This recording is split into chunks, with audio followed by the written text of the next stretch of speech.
श्री सरस्वत्यै नमः। रविरुद्रपितामहविष्णुनुतं हरिचन्दनकुङ्कुमपङ्कयुतं मुनिवृन्दगजेन्द्रसमानयुतं तव नौमि सरस्वतीपादयुगम्।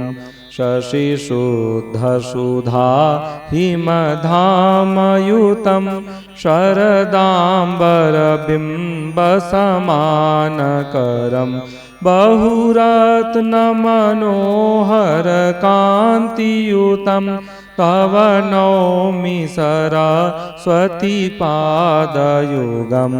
कनकब्जविभूषितभीतियुगं भवभावविभावितभिन्नपदं प्रभुचित्तसमाहितसाधुपदं तव नौमि सरस्वतीपादयुगम्।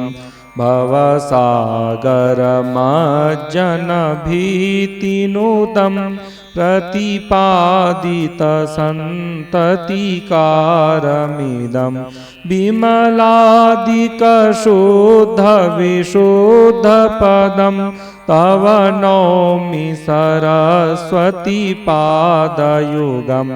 मतिहीनजनाश्रयपादमिदं सकलागमभाषितभिन्नपदं परिपूरितविश्वमनेकभवं तव नौमि सरस्वतीपादयुगम्।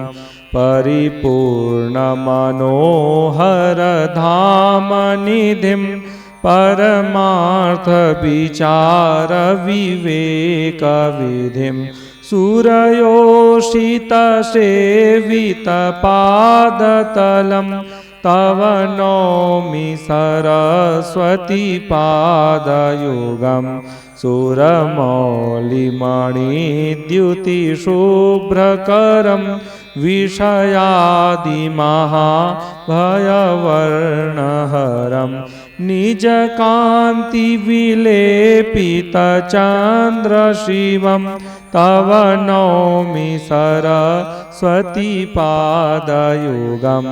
गुणनैककुलस्थितिभीतिपदं गुणगौरवगर्वितसत्यपदं कमलोदरकोमलपादतलं तव नौमि सरस्वतीपादयुगम्।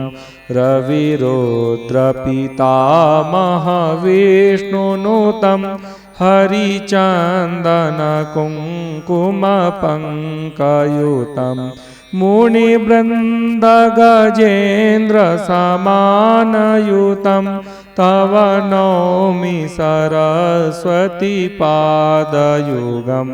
तव नौमि सरस्वतीपादयुगम्। तव नौमि सरस्वतीपादयुगम्।